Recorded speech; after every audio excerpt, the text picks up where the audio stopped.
What is going on? What is going on? What is going on, party people? It is your boy, Coach D Brown, former big league, former first round pick with the Kansas City Royals. And man, I am having a technical mishap on my behalf. I'm hopefully I'll be joined by Matt Reiser of Southeast Louisiana today. Tomorrow is John McCormick of Florida and Atlantic. So man, I'm having these coaches are lining up, man, and I made a mistake today. So today we're supposed to have Matt Reiser of Southeast Louisiana coming on today, and as of tomorrow, I will have John McCormick of Florida Atlantic University coming on. So hopefully he'll join me. I sent it out, and we've been playing this phone tag, and it was one of those mistakes, man, that I'm hoping that I can rectify, man. All right. So anyway, you got me today, just me. Good thing about this is that I wanted to kind of hit up on a couple of topics, man. Haven't just been me on the live in a minute, man. But I was talking behind the scenes, man. I had with this recruiting. I mean, not recruiting. I'm sorry, with the Major League Baseball and the virus, and I was wondering how people were feeling about this, man. And anyway, let me I'll get back to that subject, man. I am joined. Matt Reiser will be joining me right now. Matt Reiser, head coach at Southeast Louisiana, is on board. Let me bring him in, man, because I was about to start going on my story, but let me bring him in now. That's my bad. So here we go. Perfecto. Can you hear Coach, me, Dave? what's up, brother? How you doing, man? You all right, man? I'm fantastic, my man. Yourself? I'm good, man. Sorry about that, man. It was a mix up, man. I didn't send out the right proper link to you, man, early. And then I'm definitely that's my mistake, man. So what's up going on, Coach? How you doing, man? This is a little different for me, man. Usually coaches don't come on in the middle, so with me, man. You doing all right, man? Yeah, doing fantastic, man. That's the way of the world right now, right? Trying to figure out all these Zoom meetings and technology. I'm old school, man. I don't have any idea what half the stuff is. You see me that link, I'm sitting there clicking on my computer. Hey, man, anybody got any idea how the heck to work this stuff? It's fun. My bad, brother. That's me. That's all me. I didn't send you the proper link in time, man. But yes, it's my bad on this, man. So So I'm anyway, what I have my guests do, man, I want to know more about Southeast Louisiana. Beautiful field. I've been by there last summer, but I wanted to learn more about you, Coach. So what I have all my guests do, I want you to go from the beginning, man. Tell a little bit where you're from, playing career to your coaching career to where you are now, man. Yeah, man. Actually a long, short road, I guess you could say. So, grew up South Mississippi and Picayune, Mississippi. We stayed there. We won a state championship in baseball and made obviously a lot of good friends. Went on to junior college with those guys as well, to Pearl River Community College. And it was funny because my mom always had these ambitions. She's Canadian, so she's like, hey, man, you can go off to like Notre Dame or Stanford, right? One of these schools way far off. You can even go to Canada if you want to go to school. And I was 45 minutes up the road. Had a great career there as well. We won another championship up there, and I played under a head coach by the name of J.R. Teagues at Pearl River Community College. And then was fortunate enough, I did well enough in school and high school, and then at the junior college level, I got an opportunity to play for the legendary Hall of Fame coach Rick Jones at Tulane University down in New Orleans. So, had this grand scheme of going way far off, and I stayed within an hour to 35 minutes from home the entire time, my entire career. So, very fortunate, got a chance to play in the World Series in 2005. We made our run to Omaha. Yep, had a good time there, and we made another regional final my senior year. So, finished off my degree. It took me an extra year to finish off the degree, being a junior college transfer, and getting all the hours to transfer in and doing my degree plan. I actually finished my degree in biomedical engineering. It was a kind of a pre-med route. Wow. Senior year, so wow, I'm impressed. Do the grades, do the schoolwork, do it well. Yeah, a lot of fun. So, and then I had this itch, man. I got out. I was out for a year of playing. Also doing the schoolwork, but had this itch to get back and coach a little bit. So that first summer when I got done playing, I was fortunate enough. I coached a summer team out of Jackson. Had a really good time. My little brother was on the team and a lot of his friends. So the Jackson 96ers, Derek Topic gave me an opportunity to go up there and coach with those guys. And, being 21 years old, coaching 17, 18-year-old kids, we had a really good time. So Had a fun summer, enjoyed it. The next summer came around. Here I am, done my degree, planning on going to med school, and hey man, let me try this summer coaching thing again. So I went back to the high school route. The high school coach at the time asked me to come in and run the summer program, and a good buddy of mine that I played with as well back when I was in high school. We took the team for the summer and had a good time, man. So here I am halfway through the summer thinking, man, I think I'm going to go to med school, or at least try to attempt to go to med school. I was already accepted in the grad school.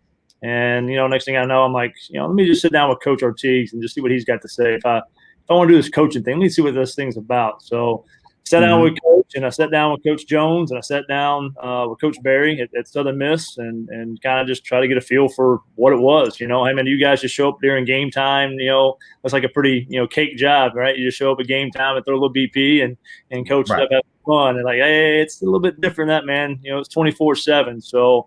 Kind of explaining the details of it, and I was fortunate enough. Coach Ortiz gave me an opportunity to come over and coach under him as his volunteer at Southeastern Louisiana. So here I am. I made my way over to Hammond, America. Got invested in it, and he said, "Hey, man, after a year, if you don't like it, go. You get your degree, fall back on. You can go do that. So we'll see how it goes." And I think the hardest conversation and all that was probably having my dad. We baseball scholarship will give you a little bit, academic will give you a little bit. You still got to come out of pocket a little bit of money, but that degree is not cheap. Hey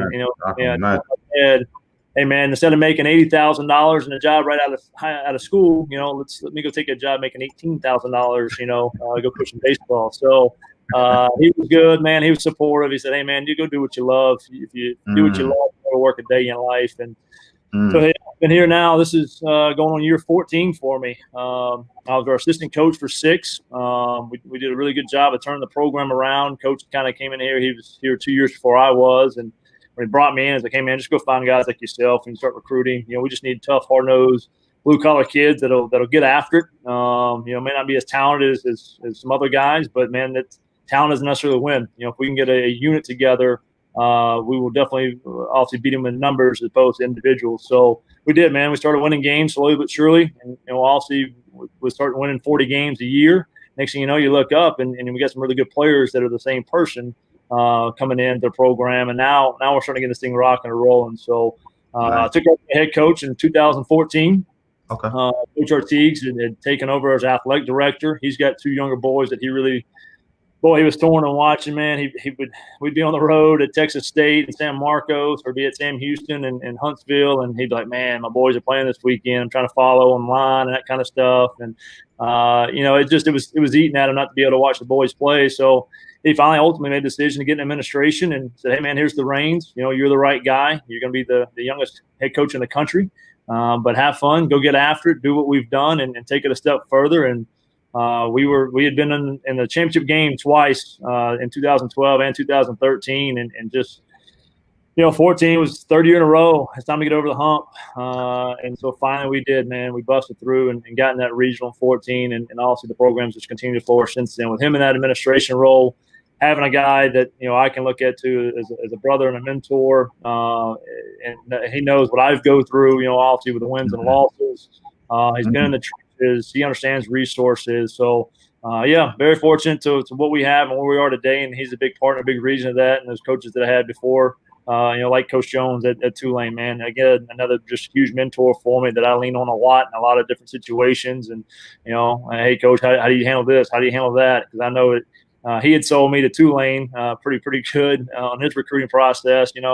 The Tulane school was awesome. The education was awesome. Baseball was awesome. But I really didn't have my mind made up until I sat down at the table with Coach Jones. And, man, he sold me. I mean, I was hook and nail, hook, tooth and nail. I mean, you tell me.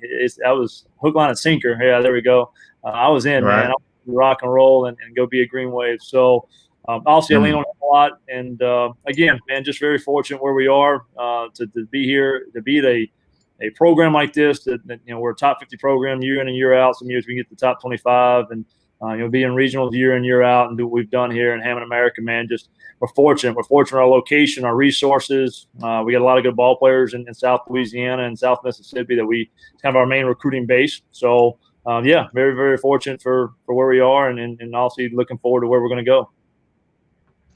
Man, I love it, man. I mean, I'm trying to figure this out. When I heard you talk initially, you sound like you sound like you from Louisiana down there. When you tell me you're Canadian over there, I'm like, well, some ain't adding up, man. But you don't migrated down there. You sound like you right from there, right in that area, man. Long enough. So yeah, fortunate, man, fortunate. But your boys, when you go back home to Canada, did they get on you about your accent or what? No, not at all. I still got family up there. They're like, hey man, you were homegrown, you're Mississippian, so yeah. You might have some Canadian blood in you, in the bloodline, but yeah, you're full blown South Mississippi redneck. That's a good deal, man. So you come over. That's a great story too, man. Congratulations. So did I hear that right? That you were one of the youngest, or if the youngest head coach?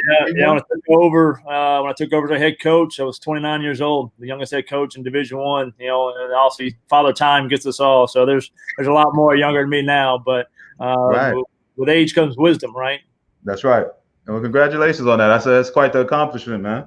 Yeah. All right. So now let's talk about Southeast Louisiana, man. Again, like I told you, I've been to the field. Nice. I haven't been all around the campus, but I definitely went to the field. Very nice facility you got there. The city of Hammond, okay, you know what I'm saying? I spent July, I remember July 4th, I was there last summer and saw the fireworks over there, downtown Hammond area, whatever else. Yeah.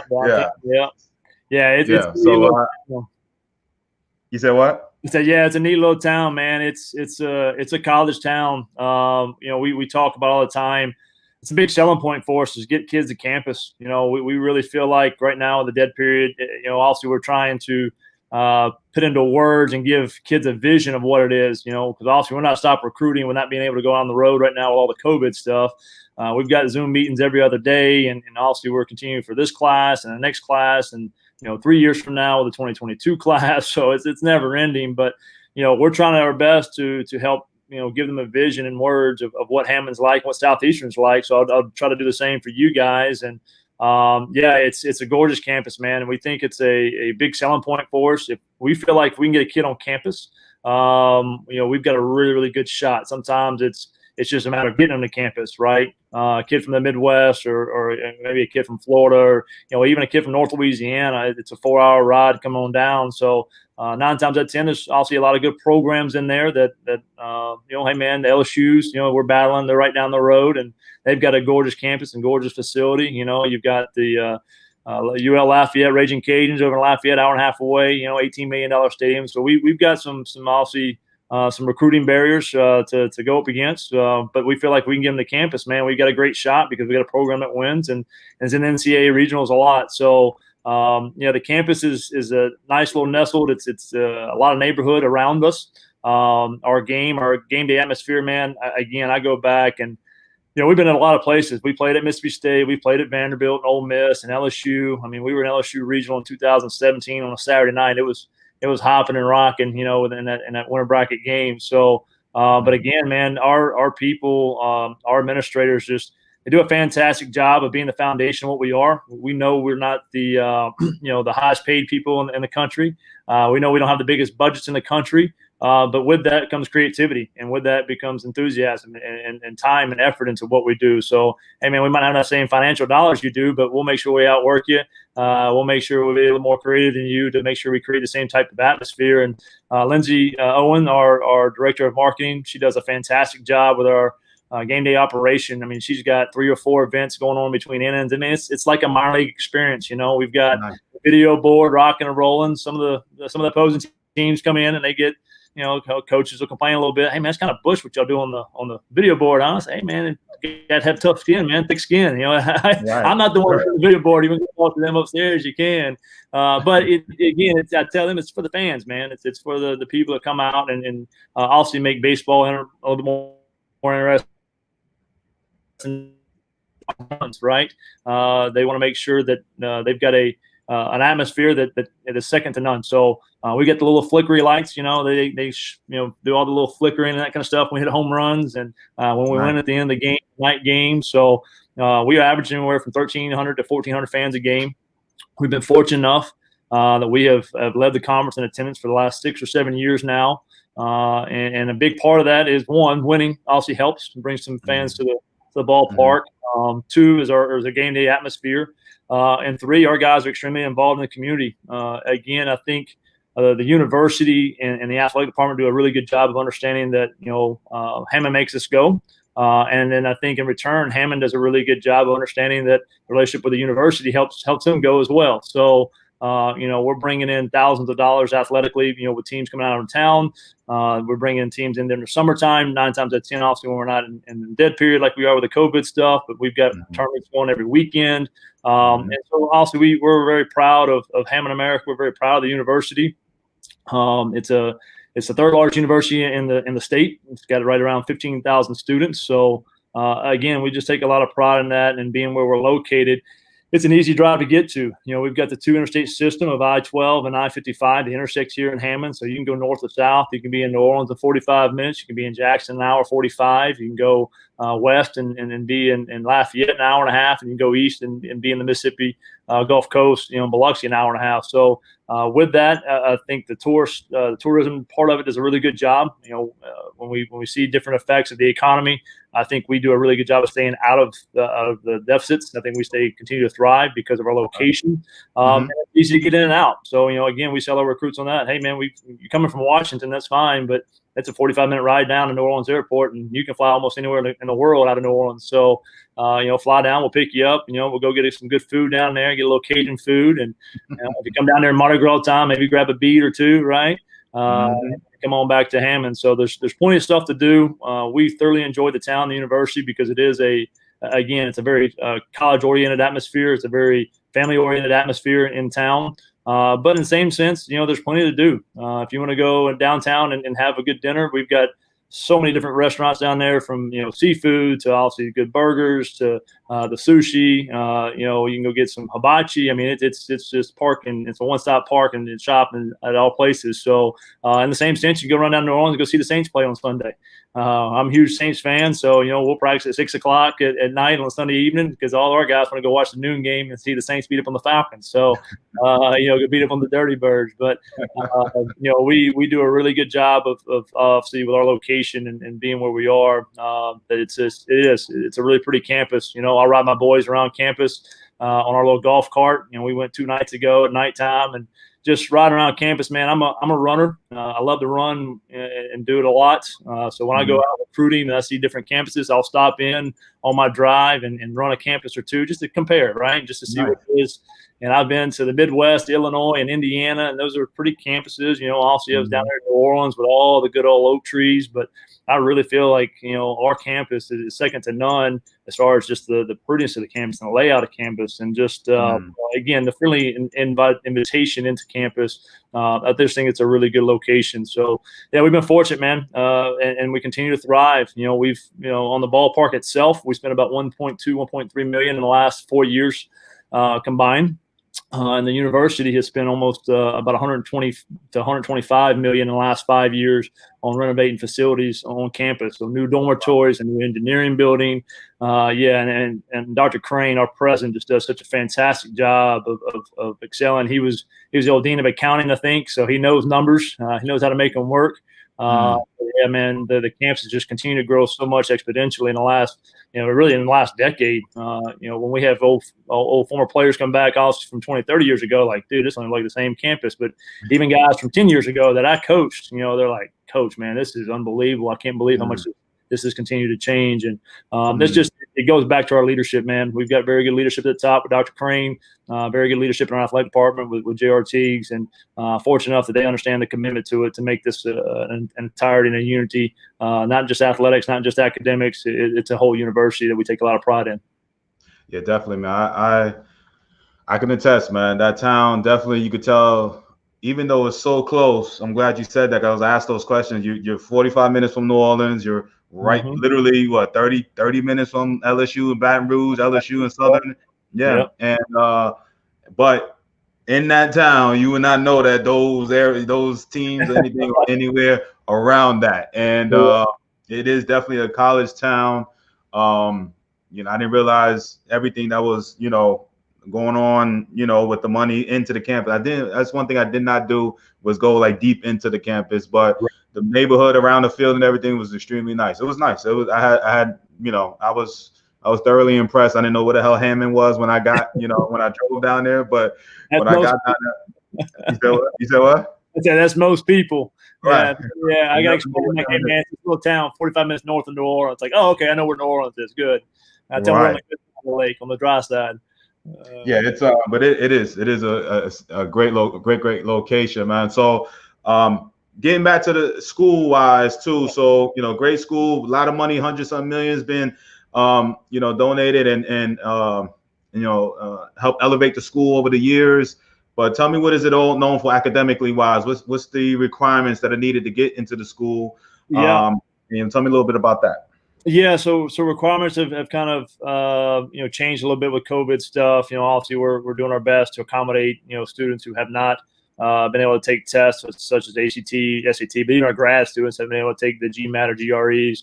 So we're currently accommodating some of those students now. But you're talking about general a normal year, our acceptance rate.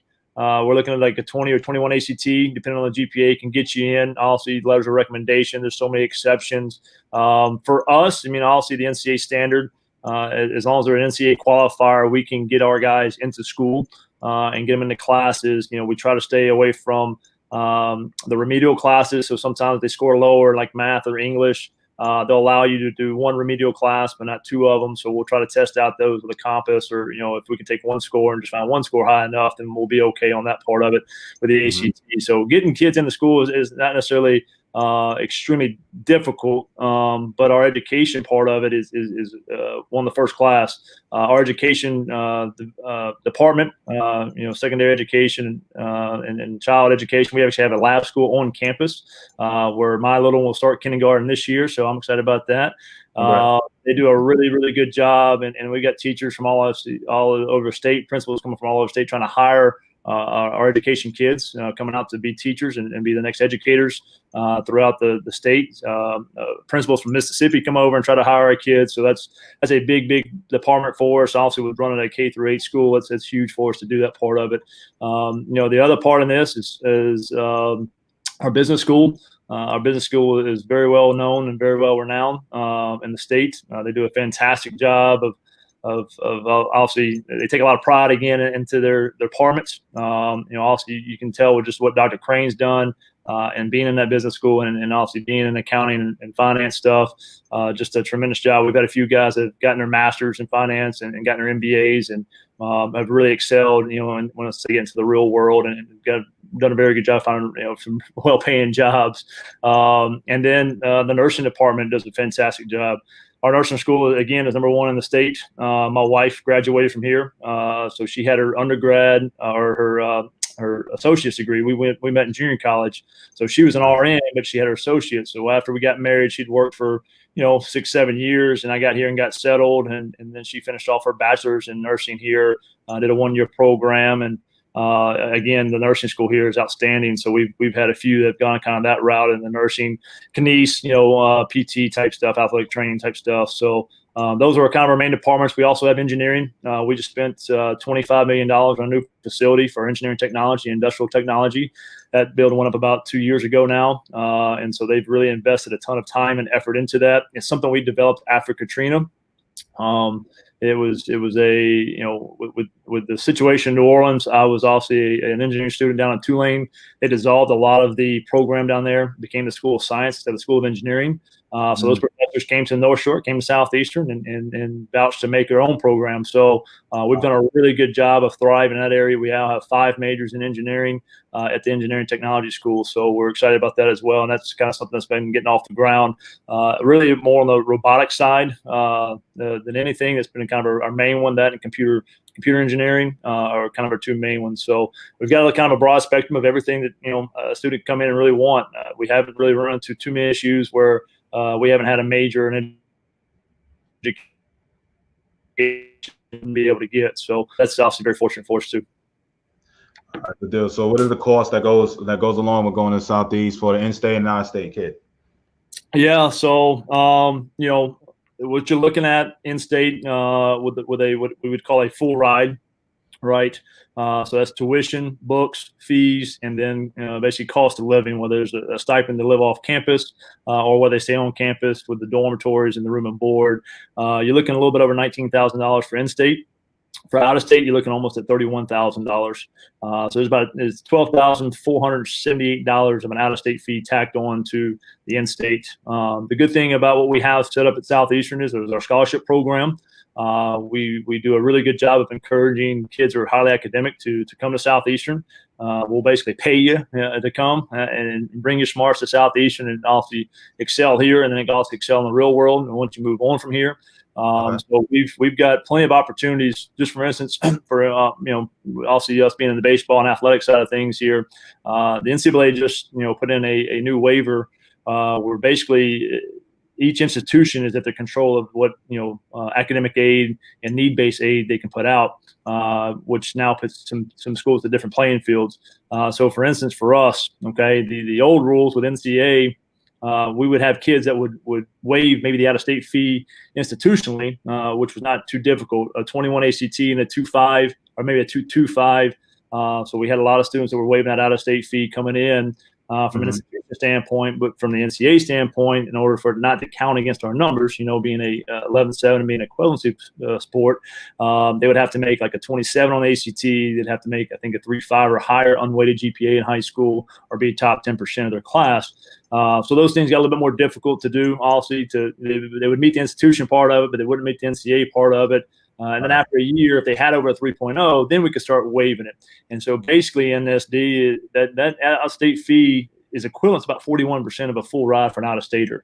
So with this new rule put into place, now our students also have a much more chance to weigh that coming out of high school. We've literally, told some high school guys that are out-of-state players that are good players. We would like to have, but the cost to what it would cost us percentage-wise, obviously, right, to get them to come in and make it affordable for them as well, just wouldn't match up. We'd have to tell them, hey, man, if you go junior, I mean, I'm not saying you can't play. You can play here, but we just can't afford to pay you yet. So go junior college for a year. Our transfer rules were a little bit easier to get in. Basically, it didn't matter about the test scores. It was all about your GPA at that college, whether it was a 4-year transfer or 2-year transfer. As long as they were over a 3.0 or a 2.5, they could waive it from the institution standpoint. And then also a 3.0 from the NCAA standpoint. So there's a lot of money to be had in that. We've had guys that have come in really strictly on out-of-state waivers.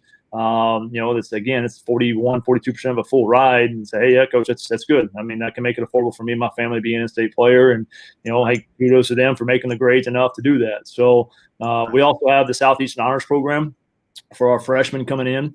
They do a really good job of trying to encourage our freshmen to make the grades and make the ACTs and that kind of stuff, and to apply early. So the earlier you apply, the more money you get from an academic standpoint. So we've got anywhere from $1,000 that you can get scholarship wise all the way up to $3,500. And then if they start to get in a range of like a 24 or 27 ACT, they start getting housing money to stay on campus as well, to encourage them to stay on campus. So in total package, academically, you talk about a kid who gets a 27 ACT and has a 3.5. I mean, he's going to be in the range of getting about $6,000 money academically. Also he's going to waive the out of state, so there's another 12.5. So now you're talking about 18.5. So now we're only about 12,000 short, 13,000 short of making it a full ride, which now is more in the range of a 35%. Okay, well, hey man, you're a good player. I can offer you 35%. Take that, and you got a full ride. It only costs us 35%. So I highly encourage all these students, man, to I don't know where the disconnect came in this. I remember being in school and we took the ACT in like 7th grade. 8th grade, 9th grade. Hey, man, you don't get knocked for not taking it. We worry about getting discouraged, but don't worry about discouraging your kid. I mean, take it as many times as you possibly can, because we now really run into the issues with recruiting being so early. We got sophomores and juniors we want to make offers to, and they don't have an ACT score yet. They don't have a test score yet. And it's like, yeah, I've been advised to wait, and get a few more core classes. It's like, hey, man, just take and get familiarized with it, and then you can take it again. Right? If you make a 17 the first time, okay, so be it. I made a 17 3 times, Right.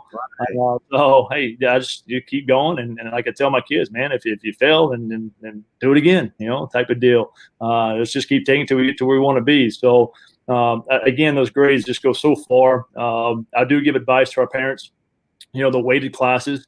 a lot of our student athletes that we're recruiting, they want to take an honors class or an AP class. That's fine, if it feels like it helps them, but understand that those classes, we don't take weighted GPAs.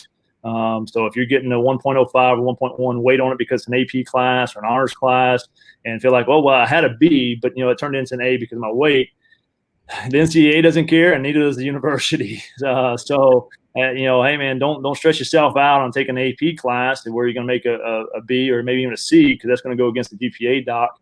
Hey man, go ahead and take just the regular class and ace out. If you feel like you need to challenge yourself for one, then go ahead and do that too. But we don't take weighted GPAs, and they don't play any part or factor into the academic side of money or obviously getting guys into qualifications. So again, I think we're set up to where we encourage athletes to come in and obviously continue to thrive. Even if we do get a kid who has made a 22 ACT, hey man, take it again. Try to make it 23 or 24. Just all it is, a little bit more money for you if you do it. Again, what's that? This is after they come in school. This is on signing. So we sign them and say November, right? And right. they're not in school yet. So, but right. Hey man, we know this is what you're going to get. Here's the package. Yeah. Everything's good, right? You're ready to rock and roll, but keep taking the thing until you get in school in June or July or August. So it continues to help those guys. So there's a lot of academic packages that are in play. Our financial aid is obviously, they do a really, really good job. We just had, and all this COVID obviously is going on right now, we had just a little over $10 million that was granted to the university to help kids pay for, obviously help pay for school. Not everybody's so fortunate. Some make some grades, some don't. I was a terrible test taker, man. I did good on making the A's and B's, but boy, those standardized tests kicked my behind. I was more of a numbers guy, not really a language guy or English guy. So, so I've got some other friends that are making higher on their ACTs and get more money. So, hey, man, I still need to figure out how to make it financially affordable for me too. So there's financial help there as well to help families. Hey, man, at the end of the day, if you're saying, hey, man, you can't afford college, you just haven't been creative enough in it, because there's enough loans and Pels and opportunities that people are giving, especially here at our university. Not every university, but at our university, we definitely are trying to help them bend over backwards in whatever way we can to make sure they get a degree. Because at the end of the day, we want to bring them in and help them be successful, help them get that degree, and then help the next generation do the same thing. Because hey man, I'm gonna kick the bucket at some point in time. So I can't keep helping everybody. So hey man, I need that next generation to help out and do the same thing. So again, we've got just a lot. Really, the administration staff, man, do a really good job understanding that part of it. Man, I love that, man. I like the advice that you gave, because so many times I see parents and I hear them and I'll be like, what's his ACT? Oh, we're gonna wait to take it to his junior year and then been advised and the kid can play. I love the advice you took. You just had for the parents. Like, it's not like a pass or fail. Doesn't, if you don't do so good, so what? You keep taking it. I love that advice. That's great advice that you gave. Oh man. All right. So you got the academic packages. So tell me about the conference, that you're playing, the type of teams. I know you mentioned, obviously you're right there in that, Baton Rouge, New Orleans, in the mix, right in the middle of that over there. So you got Tulane and University of New Orleans, and those schools, in New Orleans, and you got Baton Rouge, you got the LSU's and the Southerns and stuff like that. So I know it's heavy competition, and then I know Lafayette, I didn't realize it was so close, but we're fortunate, man. When you start looking at, we'll talk about conference first. Conference, half of the conference is in Louisiana, us and University of New Orleans, Northwestern State. You got Nicholls State down in Thibodaux, down in South Louisiana as well. And then about the other half is over in Texas. You got Lamar, Sam Houston State, Stephen F. Austin, Incarnate Word, Abilene Christian. So we got a chance. We're the farthest eastern school, and the farthest western school is Abilene Christian. It's a 10, 11 hour ride out there. And then we've got one team up in Arkansas, and the University of Central Arkansas, who's had a good program. Alan Gumb's done a very good job up there, turned that into a winning program as well. So we're fortunate with the competition. Pretty much year in. We had 1 year a few years ago. We felt like it should have been a 3-bid league. and unfortunately we got denied on that. So, but it is a league that we get the auto bid, and 9 times out of 10 get an at-large bid too in the league. As far as the area and competition, our midweeks, man, are as tough as they can come, just because we're surrounded by so many good programs. University of Southern Miss, USM, is in Hattiesburg. It's an hour 45 away. South Alabama is over in Mobile. It's 2.5 hours away. Again, we talk about UL Lafayette and Tulane, LSU. And the neat thing about playing LSU and being 45 minutes away, when Ole Miss comes down, they'll stop in and play us on a Wednesday and then go head over to Baton Rouge. So, Oxford's a little bit further away and Starkville's a little bit further away, more in the 4 or 5 hour range, but still enough to, do obviously a weekend series or even catch a midweek game on the way into Baton Rouge. So, and we have a lot of nice little, minor league ballparks. They've got a AA ballpark in Pearl. They've got another AA ballpark down in Biloxi that we've played a few games, neutral site games at as well. So, just very fortunate where we're nestled into that. We've got a lot of good baseball in Louisiana. And in 2017 and 2018, I think we had 5 programs that were in regionals that year. In 17, another 4 programs in regionals in 18. So it's just, again, man, we're very fortunate in the area that we're located to play a lot of good competition and have a lot of good players available. Because I'll say if all those programs are pretty good, then you got a lot of good players for sure. We for us, we've been in regionals 3 of the last 6 years. And in that, they always send us to Baton Rouge, and some people, our hometown people, are like, hey man, do you ever want to go to a different regional instead of LSU? I was like, hey man, look, one, it's short, it's easy to drive for us. All of our friends come over and support us, and in all honesty, I'm hard headed just enough to try to beat them in their own ballpark and try to go to supers. I tell people all the time, that's fine. They can ship us out to Stanford and win a regional out in Stanford, but LSU does their thing here, and they win their super, we win our super, we meet up in Omaha. We still got purple and gold in Omaha. We go through Baton Rouge and take down the mighty Tigers, and I'll see now we've got all those fans on our bandwagon. They're going to follow us to supers and to Omaha. So I like playing in Baton Rouge. I think it's one of the best atmospheres in college baseball. We've played there. We played at Starkville. The new stadium in Starkville is just unbelievable. They've done a fantastic job. Yeah, they spent $60 million on that facility, and it shows. I mean, it's one of those facilities. We're going to go to Arkansas next year. That was another one I heard a lot of good things about. So we're going to go up there for a weekend series next year and do that as well. So, again, we play this type of schedule because we know those are the teams we got to get through to get the supers or try to get to Omaha. So, we do a good job of challenging ourselves outside of conference. It helps, give us the at-large bid and quality wins for the RPI.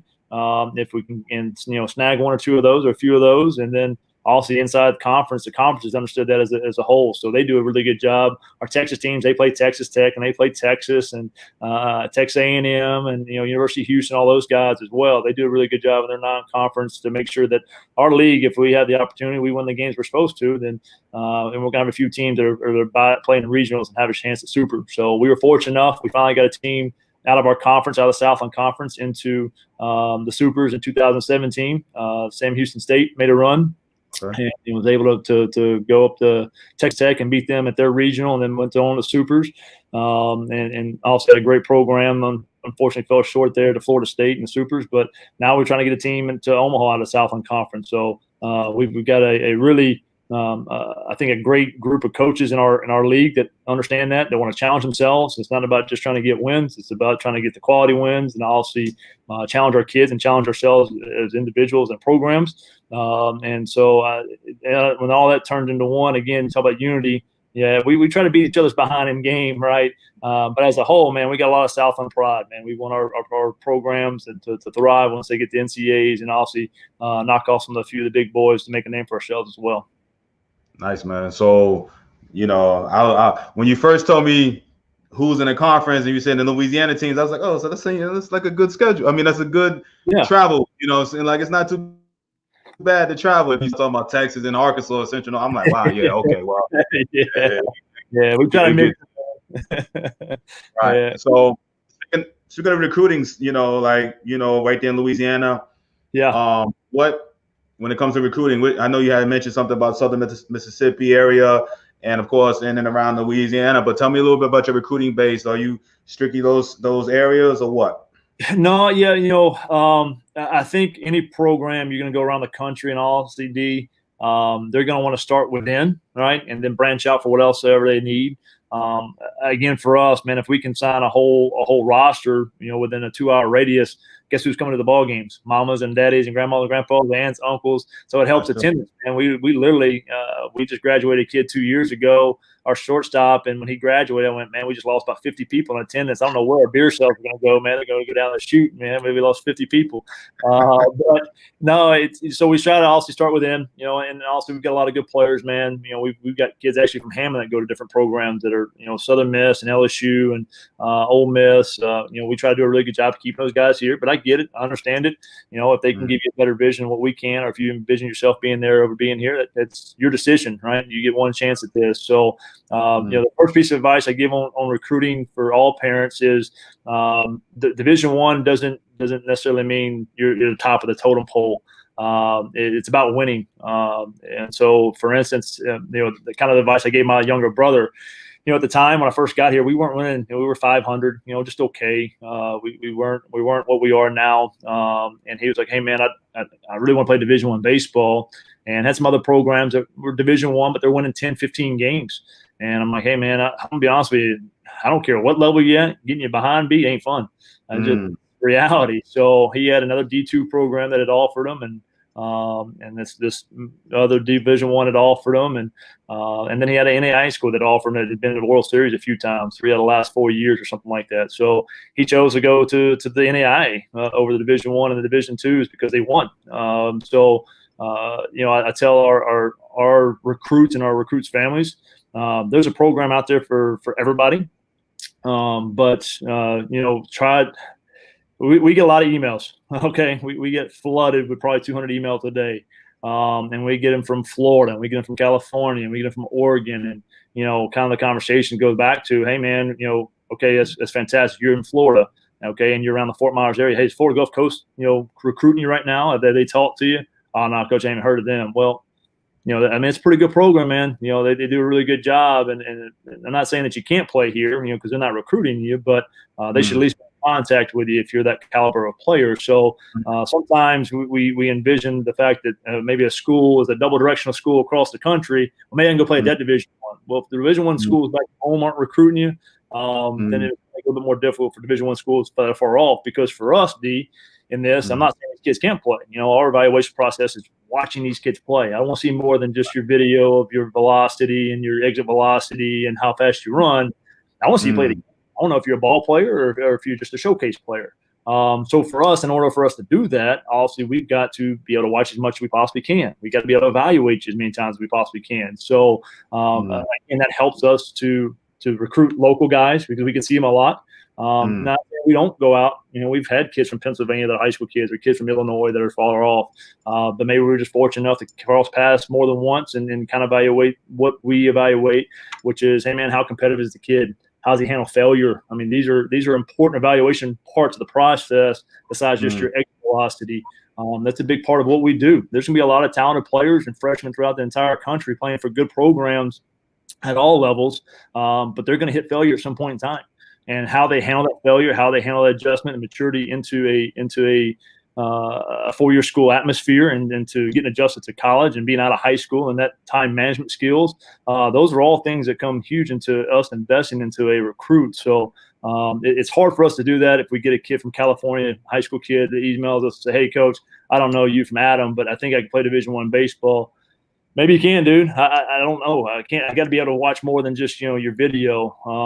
So it makes it difficult to do that. So my piece of advice to parents is start within and then work your way out. If you have a connection out, right? So for instance, we get a kid from Texas. His mom played soccer here.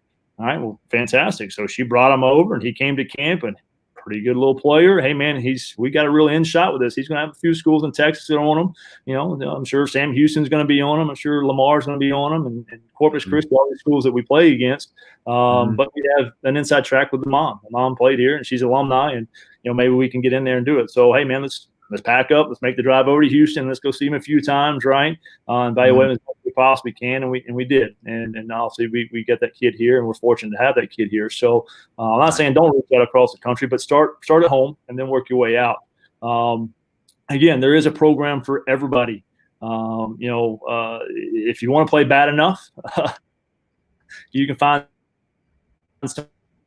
enough levels of baseball, enough programs. The biggest thing and nowadays with social media, so many people are immediate to they want a logo. I'm gonna tell you that little thing lasts for about 2 weeks where it's real neat and real cool, and everybody congratulating you and hey, bro, that's awesome, that's huge. But man, go to a program with a plan. Make sure they lay out a vision for you, and for us, one of our things we do, D, in our recruiting process, when I've got them here in campus and I'm sitting at a round table where I sit with our recruits, I open our board up with, hey, man, here's our depth chart. And here's how many shortstops we have. Here's how many first basemen we have. We're recruiting you to come in. If you're afraid to come in and compete for those positions, that's fine. No big deal. But we want guys to understand, I never promise a guy a starting job in recruiting. I never tell a kid, hey, man, you're the few. I can see you comping to a Hall of Fame guy we have. Here's some of the key elements that you do that he does. Very similar player and comp you to him. But I'm not promising that stuff, man. I don't promise the guys that are coming back on that board starting jobs. They know, hey, man, you got to earn your keep. And so they come out and they are pushing each other every single day, because the first time they get relaxed, man, the next guy behind them is going to take his job and then move on and rock and roll. And, again, at the end of the day, D, we're trying to win ball games. So I want guys who want to come in and compete. I'm going to obviously show them the vision and show them the idea. We can't have 7 catchers on scholarship. We only got 27 spots and 11.7. So, sometimes in this, it comes down to 2 things in recruiting when we're trying to put a team together. One, hey, man, is there a need? Okay. There's definitely a need in this position that we want to go sign. Okay. And then it's up to us to show that kid that need for us. Hey, man, whether it's going to be you or the next kid we offer, we're going to go sign a shortstop that hits left-handed. Okay. So we hope it's you. That's why we got you at the table. But if it's not, then we'll find out who is. And then 2 is about a fit, man, getting the right fit. The style of play is part of that. The mentality is a big part of that. The maturity is a big part of that. And for me, I tell them, hey, man, we're aggressive. I'm a very aggressive in the way I approach our game. I'm a very aggressive human being just in nature. And so I'm trying to get some dudes that are very similar in that mindset that, they don't have to be talkers. They don't have to be, the rah-rah guys. But, hey, man, you got to play with some energy if you're going to play in this program. If I look at you and you look like a slug, man, I'm going to burn you right off the field. I mean, I'm just going to tell you right now, because we're going to go and we're going to go hard. It's been our MO and kind of what we've hung our hat on, and that made our identity as a program and a culture. So, again, it's about getting in the program that's the right fit. If you're a guy who strikes out a lot and likes the long ball and that's all you do, then you need to find a program that, hey, man, go look at their numbers. They hit a lot of long balls. They strike out a lot. Okay, well, you'll fit that. If not, man, we'll have to find something else. You find a program that throws a lot of strikes. You find a program that likes velocity. It's very MLB, man. You obviously you were drafted in the first round, and I'm sure you were paying attention to the organization that's going to take you to match what player you are. I'm not going to go get a sinker ball guy when I'm trying to do a spin rate guy at the top of the zone. I mean, it's just not going to match up with the organization. So there's some of those questions that you have to ask and not just get it associated with a logo. I think that's hard to do, especially at a young age, 15, 16 years old, 14 now. Some of these kids, they see a logo, man, they just light up. And it's like, oh, man, this is awesome, because everybody's going to know what that logo is. All my mamas and daddies that really don't know anything about baseball, or the aunts and uncles, they know that logo, though, man. I played at USC, or I played at Texas, or I played at Arkansas, and all great programs. I'm not saying they do that, but what I am saying is sometimes some of these kids associate with a logo. And again, I mean, that's fine. That's their choice. Some would rather have a name across, the front and just be a part of the dugout and be part of the run. Some kids enjoy that. That's perfectly fine. Some kids love to really compete, man, and they want to get on the field and they want to play. They want to win championships, but they obviously they want to be a big part of that and winning championships. So all that goes into recruiting. For us, again, we're going to start within. We're going to start in Louisiana. We got the TOPS program, which is phenomenal. It's a state-funded program. That's a 20 ACT and a 275, and they automatically get $5,600 towards their tuition. So, obviously we can start again financially. You got to get creative with 11.7 on the 27. So, we'll start here and then we'll work our way to South Mississippi. They're very similar mindset kids, hard-nosed, blue-collar kids, love to get after it. Same thing in Alabama. We'll go over that way as well. But then you got to find a piece that, hey, man, I need a 1A. I don't need a 2. I don't need a 3 player. I need a 1A player. I need the best player that I can possibly find, and maybe that guy's just not available around here. Hey, let's venture to Texas. Let's venture to Washington. Let's venture to Illinois. Let's venture to Florida. Call our connections. Hey, maybe you need a JC guy. Some programs are built off completely junior college players. Some programs are built completely off of high school players, and maybe it's because what they have available from a financial standpoint to get creative. For us, it's a balance. I love our high school foundation. Those are guys that keep us consistent because they're here for 3 years, sometimes 4, also if they don't get drafted after junior year. And then also our JC guys, man, we'll mix those guys in. They're good players, but, we always talk about the JC player. Maybe you get one good year out of him. He comes in junior year, blows it up, he gets drafted, he's gone, and then we're trying to teach the same thing. So you got to keep a foundation of it with the high school class, and we're probably more half and half now. But when we started this thing, it's probably more 60-40, maybe even 70-30 with the high school class. So, for instance, we've kind of reset that a little bit. With the COVID now, we have 23 freshmen on roster. So we got our hands full right now with some freshmen. So this next class will be a little bit smaller. So again, it goes back to fit and need, and just you got to ask questions though. I think that's sometimes the recruits and the families, they get so excited about a logo or what facilities look like. You got to ask the in-depth questions and figure out, hey man, where do I fit? What's the vision? What's the plan? Where are we at on the depth chart? How do I keep my financial money? All those kind of good questions will be a big part of it. I pretty much love everything you said as far, starting close to home. Yep. And sometimes kids have these visions of, like you said, they may be chasing the logo, or they think that, man, now it's a little different from up north, wanting to go down south, that's the location, right. That's a different thing. But I'll just say strictly, around certain areas, you think, man, if I could go down there, I have a better opportunity down there. And I love what you said. You basically said, listen, you may like my school, and I may look at you as a good player myself, but I'm going to wonder why your local D1 program right in your neck of the woods is not recruiting you, right. Person. That's going to make me wonder, how good of a player are you? You know what I'm saying? And that's great advice that you put Absolutely. out there. And I talked to a kid, we signed a kid out of Ohio a few years ago, and I'm like, hey, man, where you at with the Ohio schools? There's some pretty good Ohio schools, man. There's some good baseball up there. It's like, yeah, coach, well, so-and-so school, they don't need a shortstop. And this other school, they offered me, coach, but, man, they've got a freshman, sophomore, and a junior all at shortstop. Okay, well, that makes sense to me, okay. And, hey, man, you want to get south because it's warm. And you got family sitting in Florida, in the Panhandle of Florida, which is 3 hours. Okay, all that logistically starts to add up a little bit more of why you would want to come down this way. And for us, honestly, D, man, time is valuable. We don't want to go chase Imagine Dragons, right? These magical creatures that are all flying away, where, oh, well, yeah, coach, man, y'all got to get on them. Okay, well, where is he at? Who's on him right now? Oh, well, Florida State and Florida and South Carolina. I'm like, obviously a good player, man, but you're telling me to go in and try to convince this kid to come Southeastern Louisiana over to those schools that have already offered him? Hey, man, you got to give me an in. You got to give me some advantage. You got to find a niche, man. And we feel like we found ours with the type of kids that we get in the area we go to. Got a coach over there from Australia says, how about Aussie? You go international, coach? Hey, man. So I've got some that I'm trying hard. I'll put it that way. I offered an Australian kid that was a JC kid about 6 years ago. He was named the Fireman of the Year, which is the best closer down in the Panhandle League.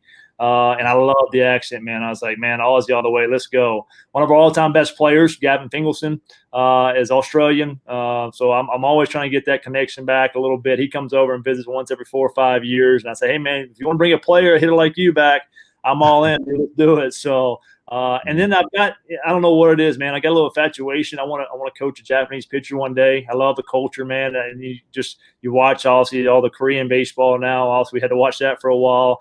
I want a South Korean hitter, man. Something about that leg kick, I love, man, the way they do it. So I think you could add a little flavor if you go that style and go that way. I love, the neat thing about this, D, is I tell our kids and our recruits, everybody's got different hobbies. We all got a little bit different personality in what we are, and that's our job to figure out how to make these guys tick in the right direction, all in the same direction. So, hey, man, maybe you hunt, maybe you fish, maybe you play the Fortnite, maybe you're a city boy, maybe you're a country boy, right? Maybe you're American, maybe you're Japanese. But, hey, man, we got two main ambitions in that locker room, and that's to win championships and to get your degree from Southeastern Louisiana University. So when we put that type of culture in there and you put that type of environment in there, man, with those two main ambitions, it drives and motivates those guys to obviously go and do their deal for sure. No doubt about it, man. And I know that I just, I'm going to go back to some of these points that you were hitting, man, with the recruiting side, man. And do you so I know you definitely gotta face it, being where you're located between Tulane and LSU, and you know as an evaluator yourself that, man, these kids really think they're going to get into this school here, but they really don't have that chance. And is it I know you're not trying to hurt feelings, but who's the reality check? You know what I'm saying, for that type of kid? Is it the parent? Is the coach? Is the travel board coach? Who's that reality check for that kid? You got to find the person that's closest to them, and sometimes it's the high school coach, sometimes it's the summer ball coach, sometimes it's the assistant coach that's in the summer, sometimes it's the guy who's been doing lessons with them, sometimes it's just hearing it from a guy who's at this level, and that's part of our digging in. With our recruiting D, we try our best not to get excited. Hey man, we see a kid pitch and it's 88 to 90 and a good breaking ball, and hey man, we got to go offer, man. This school and that school, they're all going to go offer, and we got to be the first one to do it. We try to stay away from that. Hey man, I like the kid. Make contact with him. Hey man, nice game, fantastic job. The tool part is matching up what we want. Now let's go do our research. Now let's go call some people. Let's figure out who's in his corner, who he listens to, what does his teammates think of him. Let's start doing some of this stuff. So it's a difficult question, but that's part of doing our research as recruiters and obviously college coaches, is trying to figure out who is in that ear, who can be a reality check for them. In this D, some guys like to just put a flag in the yard. In other words, hey man, if I can say that's my 16th SEC signee, then fantastic. They could care less what happens to them in a year, but they went to SEC, and now for their recruiting pitch, when they go to in-house, and hey man, we've had 16 Division I signees. You want to be number 17. Who's next? Type of deal. Similar to what we do. I mean, hey, we got this many draft picks. We've got this many players in Major League Baseball that are in the big leagues, and everybody's proud of what they do in their program. So. But again, I'm not going to tell a scout that comes in and asks me about a kid and go, hey man, what you think? You think you can hit it? Hey man, you're the scout. You got to evaluate the talent. You ask me about what the kid is. How's his work ethic? Okay, he's the first one to show up every day. He's the last one to leave. Hey man, this kid in hours. I go by the cages at 9 o'clock at night, and the kid still got the lights on and still out there hitting and doing his deal. He's out on the field taking ground balls. Let me answer those questions for you, so you know what the mental side and the makeup of it and the work ethic part of it. You make the evaluation process of it. So, for us, that's what I ask the coaches to do. Just be as honest as you possibly can be. In your evaluation, it's fine. I mean, hey man, coach, he runs this, and if you got some metrics, yeah, give me the numbers, but give me some more insight on the kid. Let me know. And sometimes it goes on the flip side of that. Hey man, I'm telling you, you're gonna love this kid. This is your type of player. He's hard nosed. Okay, give me the metrics. Well, he runs a 7.6 60.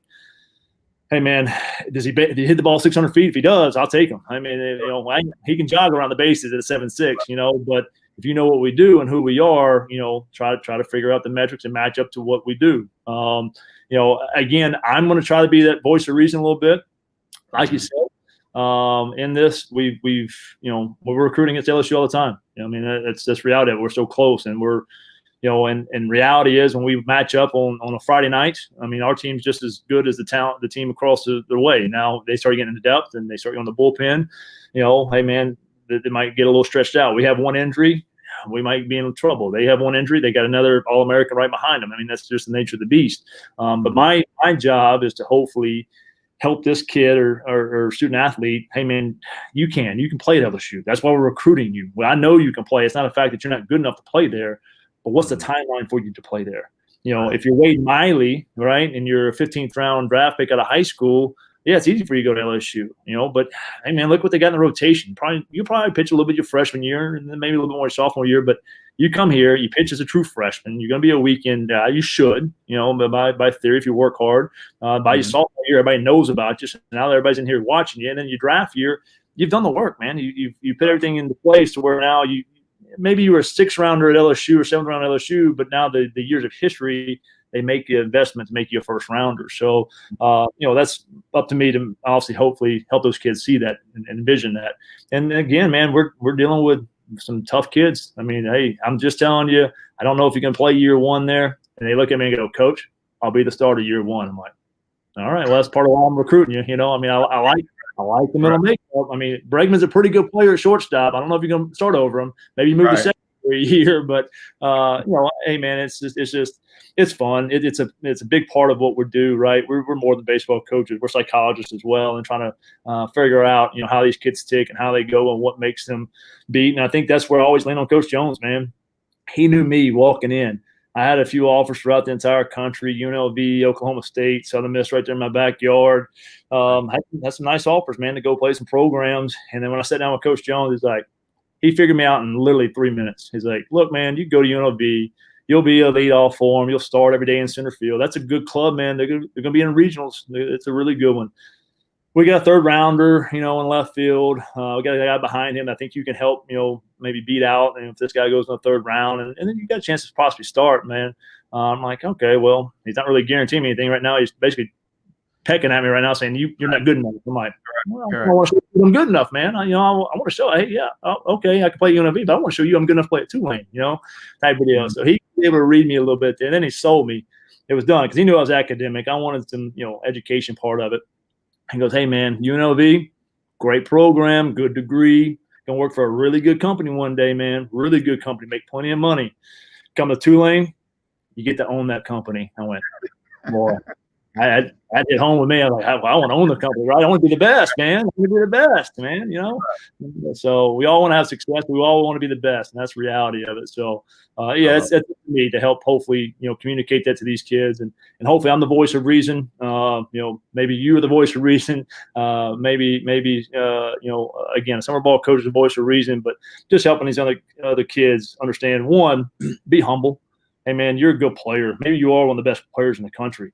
But there's always somebody out there that's better than you. Always. So as soon as you take that foot off the gas, as soon as you think you the hot stuff, right? Somebody's gonna pitch you in your place. And that's the neat thing about this game, man. It will pitch you in your place so quick, man. Just when you think you got it all figured out, you're all conference, all American, draft pick. Yeah, man, look at me. It's gonna pitch you right back down. So you gotta figure out how to pick yourself back up. So if you ever get too cocky with it, again, you want to be confident, right? But if you get too cocky with it, man, this game will pitch you in your place quick. So just stay humble, work hard, and do that part of it, man. Those are the guys that everybody appreciates. Those are the guys like for me, Bryce Harper, man. Just fun to watch, man. He's been a best player for a long, long time. Mike Trout been a best player for a long, long time. But there's a reason that they continue to stay the best players. They stay humble with what they do, man. They get after it, keep their mouth shut, and go. So.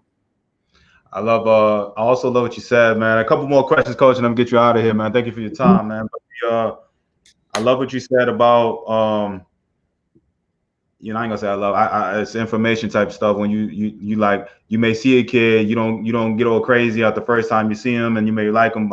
So how many touches do you really, does it take, for you to sit there and really evaluate and offer that kid? Because right, you are D1 and you're competing.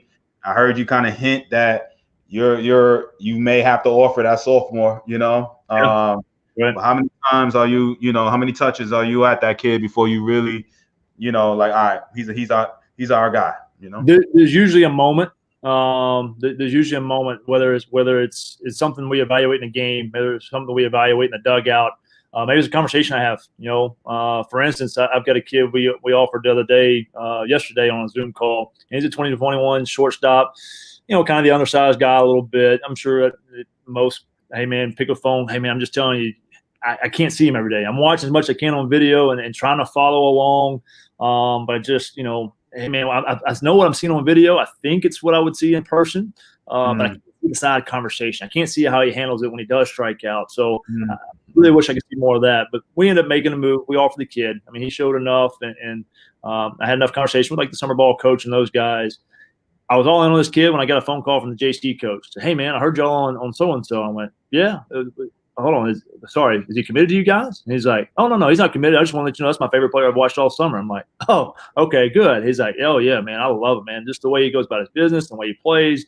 Hey, man, I'm just telling you, I was hoping you D1 guys would look over him a little bit because, he's a little bit smaller, maybe doesn't run just quite as fast. But I'm telling you, man, this dude's a gamer. I've watched him 7-8 times. This is my favorite player I've watched all summer. So as soon as that guy made the phone call, I was like, told our guy, hey, man, go call him. Go make the offer. I'm in. There's no more question or maybe. Again, there's just a moment in time. I will touch on them as many times as I can, even after they've committed. We pulled an offer. We went and offered a kid, tried to do all the homework on the front end. And in all honesty, D, it changed the kid a little bit. He played with some, excuse my language, piss and vinegar, beforehand, right? Right. Playing for the so-called scholarship. Hey, man, I'm out there. I'm playing hard. So, hey, man, we did all the research and, okay, yep, let's offer him. Local kid, probably for an hour away. We offer him. He's in. Okay, good. Well, I just happen to go, sneak back in there. I like to see our guys, man. When I get phone calls, hey, you could tell that's a Lion, dude. The way he plays. I saw you guy. I get phone calls from scouts and other coaches, and hey, man, you can tell that guy's a Lion. He plays hard, plays with his pants on fire. I hadn't had any of those conversations with anybody about this kid, and there's a lot of guys that watched him. So I was like, let's go sneak over there. And they got a younger kid I can go evaluate a little bit, Right. So let's go see. And boy, I was so disappointed. I watched him hit a ground ball to second base, and he didn't even run it out. And finished 3/4 way down the line. So, hey, man, I picked up the phone, called him, said, hey, yeah, coach, I should have done this, I should have done that. I said, the one thing you should have done, I ain't worried about what you hit. I ain't worried about how you pitched. I'm worried about what you should have done is run through first base. You hit a ground ball to second, run it out. And that's just our MO, man. That's who we are. That's our identity. So don't change. That's where you were last year when we recruited you and offered you. And I'm just telling you, man, I'm making you aware. Continue to play that way or else things will change. And so, of course, and I went back in 3 weeks later and he was struggling, not playing very well. And so he started throwing the glove and throwing the bat and, hit a pop-up in the infield, not run it out. So we picked up the phone and said, hey, man, look, nothing's been official yet. You haven't signed the papers yet. I don't think this is going to be for you. Let's just do us both some injustice here. And you go ahead and find a program that's going to fit what you want to do if you want to play that way. And we'll go find a guy who's going to play our way to fit what we do. So, it can go both ways in that. So we try our best. Obviously, the last thing I want to do, D, is get a kid here who's going to be unhappy with what we do.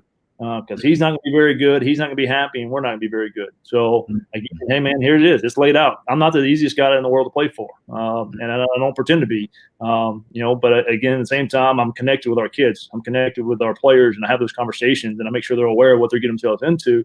And the guys that want to do that, man, they thrive in our program. They love it. So we want to try to make sure we do that on the front end as opposed to them getting here, being unhappy, having to transfer out, and do all that kind of stuff. I ain't gonna lie, man. That I felt bad for the kid, but that's a great story. I hope parents hear that. He offered the guy, the kid let up on the gas. So he's surprised keeping up with his player that he's offered already. The player's thinking like, I got the offer, I'm good. Right? I got paid. I got it made. I got it made. And you caught him by surprise and you gave him a chance. You gave him one chance. We're all human. We all make mistakes, right?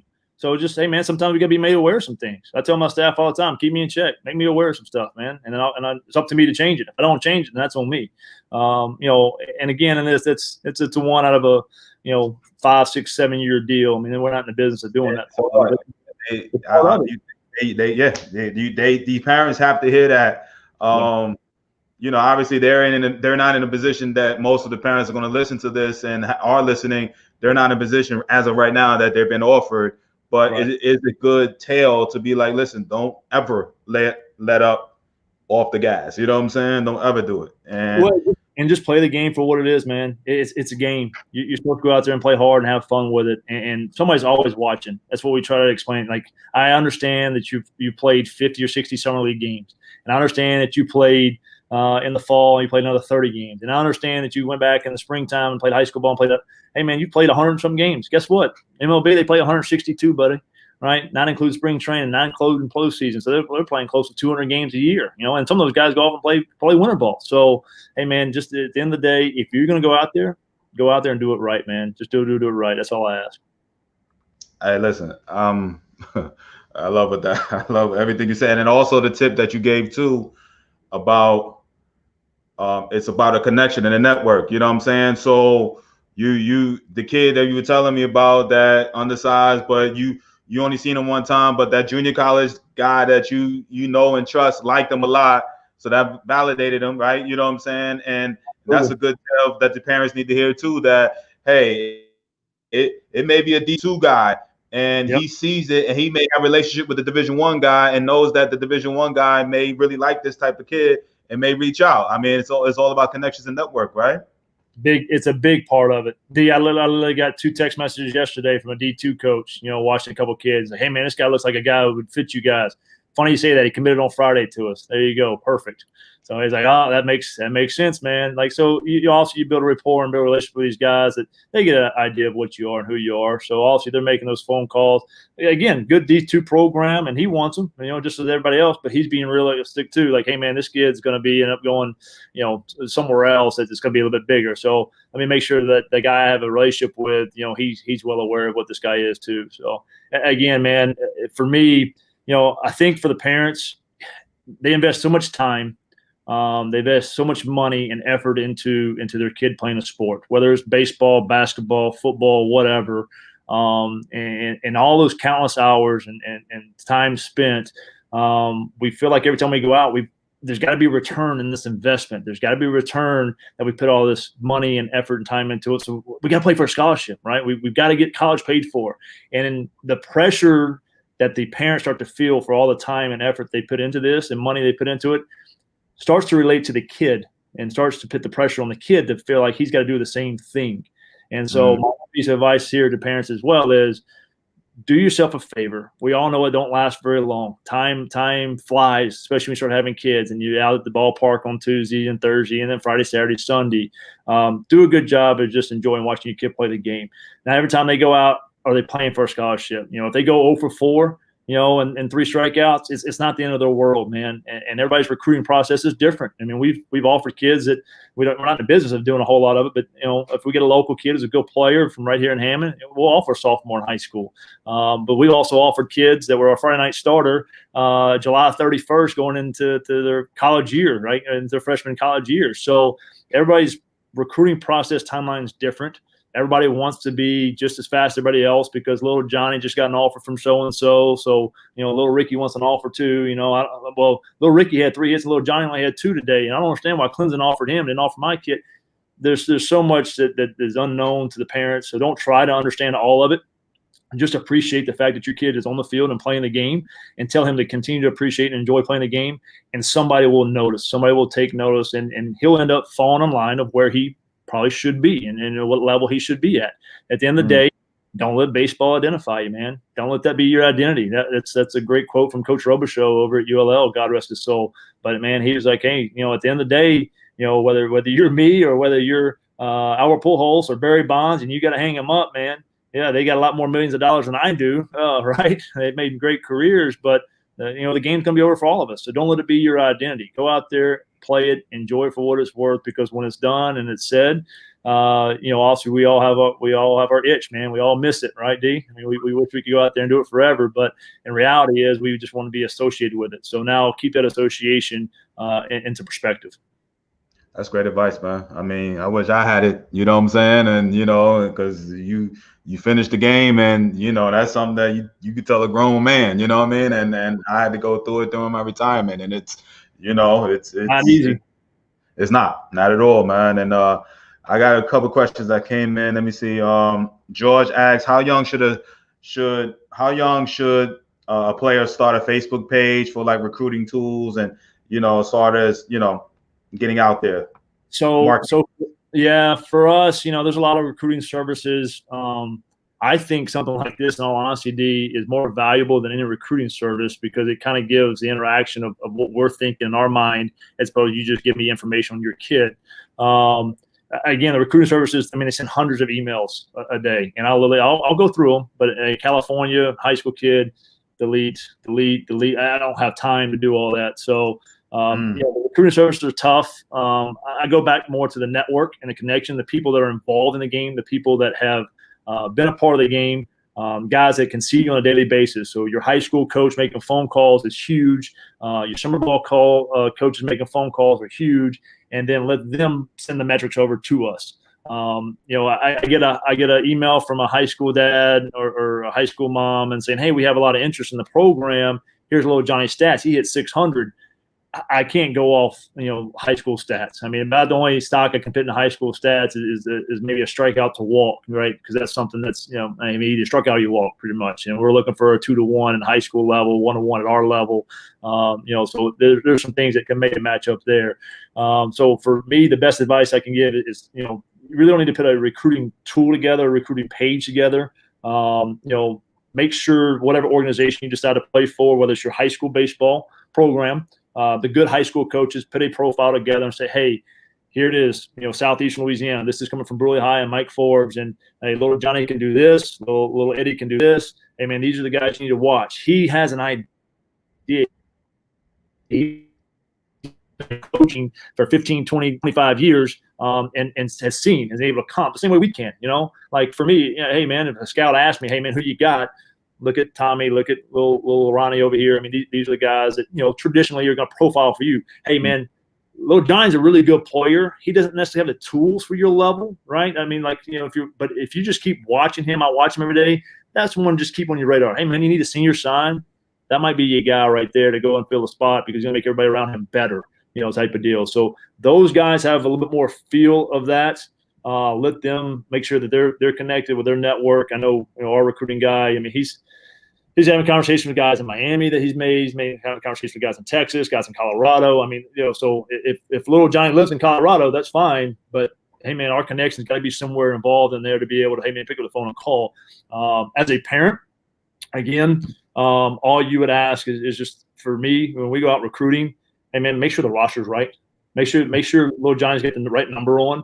I get that, Johnny might play for team A, B, and C, and Coach Ronnie might have 15 players. Only 7 showed up that day. Don't just start throwing out numbers. Make sure the rosters are right. Make sure the numbers are right because I want to evaluate not only us in game, right? Well, hey, Coach, it's up to you to go get the lineup. Okay, that's fine.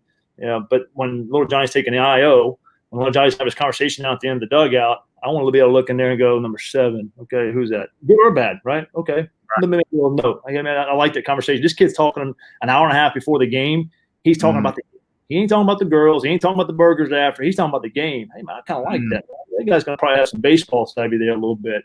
So the biggest thing you can ask your coaches when they're playing their sport, just make sure they got the right number associated with the roster. Make sure they have enough rosters, and some of these teams, whether it's sent out, via email or sent out, obviously have hard copies. We always love hard copies when we go out. It's easy to grab, write on, and also keep our notes and put it in our book and date it.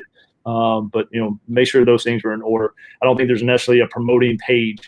Again, like you said, D, we're all connected enough, man. We know enough people and have conversation with enough people. For instance, I've got a former player out in Arizona.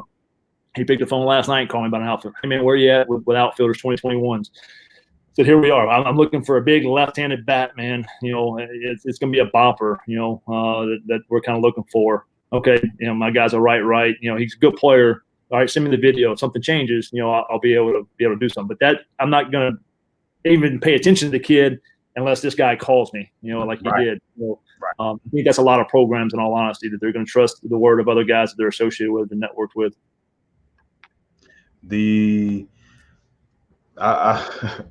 I'm loving what you're saying, man. You dropping nuggets, man, left and right, man. I love it, man. But the parents, about the play, man, I just want to give you kudos, man. I love it. Me goosebumps. You're saying to me, man. Yeah. I always tell people, man, when I get tired of me here in Hammond, America, I'll be more than happy to advise all these kids, man. Hey, here's the nuggets. Here's the questions. Here's what you need, man. Because, again, I don't want kids at the end of the day, and I sit at this table, D, and say this to our recruits and say this to any player who stays in our program or even leaves our program. Hey, man, it's nothing personal. And all this, I want what's truly best for you. If you think this is best for you, then you make that decision. But I want you to have all the information to be able to make that decision. And if you go make a decision misinformed, you're going to have regrets in the back end. So I want kids to be educated as much as they possibly can. I want parents to be educated as much as they possibly can on the process, on how it works, man. Hey, this is like me trying to go and refinance my house like I did yesterday, and they start spitting out numbers. I'm like, whoa, time out. I'm not in this industry. I don't know what you're talking about. We're going to have to slow this down for me a little bit. So honestly, I can sit there, and the more information I can collect, and honestly, I don't feel like a used car salesman. I don't feel like I'm getting just sold something real quick. And okay, hey man, yeah, I got to make a decision. Let's buy it type of deal. I get that. Okay, Yep. That makes sense. Those are the things that are lining up for what we're looking for. I tell the kids all the time, man, make you a list. Make it a list of things that you're looking for, not logos, but things. Is it close to home, right? What's the campus like? Do you want a small campus? Do you want a large campus? Do they have the type of academics that you want, as far as what you're majoring in? Most kids don't know what they want to do, right? I mean, I spent 5 years at the BME degree, and I'm a baseball coach, so yeah, I really put that to work, right? Good use. But start trying to name some things that you might want, and then do the other side. Hey, man, what's the cons? What's some things that just really are going to turn me off that I'm not going to like? When these programs start evaluating, start recruiting you, or you're trying to do your research on other programs, start trying to find out those questions of, hey, man, A, B, C. It helps to get on these college campuses. If you have interest in a true college, get on the campus, get in their camp. Because the one thing that we're not allowed to do, obviously there's showcases and camps all over the place. But what we can't do when we go to outside camps, we can't interact one-on-one with these kids. We got to strictly sit back and evaluate. We've literally signed kids out of camps because of our interaction with them in the bullpen at their pitcher-catcher camp. We've signed kids out of camp because of the interaction we've had at the showcase, because I can talk and kind of get to know the kid a little bit more and kind of get them instead. I'll actually, hey, man, I see little Johnny is also on his team that came to camp with him. Let me go talk to little Johnny about little Ryan. Just curious if he even likes the kid. You know what I mean? And so some of that stuff is the little nuggets, man, that'll give us just enough to go, hey, man, yep, let's go do it. Let's go make a move. Or, hey, no, let's wait. Let's see how it kind of plays out and where it goes. I love it, man. All right. Spend that knowledge, coach. You loving it. How involved should parents get in promoting their kids? Should they leave it to the coaches and kids' performance? Yeah, absolutely. Again, in this, it's your kid. And regardless, even of coaches, all right. And I deal with Coach Ortiz all the time. Our athletic director, his son plays for me.